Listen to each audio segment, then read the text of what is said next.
হাসপাতালের জরুরি বিভাগের সামনেই দেদারসে চলছে টিকটক ভিডিওর শুটিং, যেখানে প্রতিটি মুহূর্তে চলে জীবন মৃত্যুর লড়াই। সেখানেই এমন ঘটনায় কর্তৃপক্ষের ভূমিকা নিয়ে উঠেছে প্রশ্ন।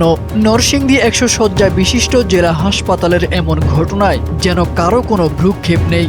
বিষয়টি নিয়ে স্থানীয়দের মধ্যে দেখা দিয়েছে তীব্র অসন্তোষ ও ক্ষোভ।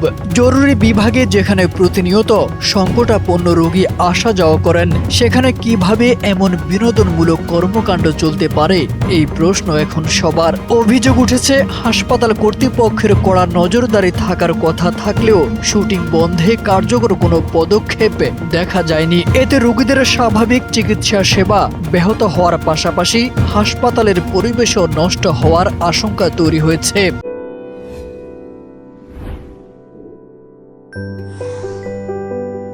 স্থানীয়দের দাবি, বিষয়টি গুরুত্বের সঙ্গে তদন্ত করে দায়ীদের বিরুদ্ধে প্রয়োজনীয় ব্যবস্থা নেওয়া হোক এবং জরুরি বিভাগের পরিবেশে শৃঙ্খলা নিশ্চিত করা হোক।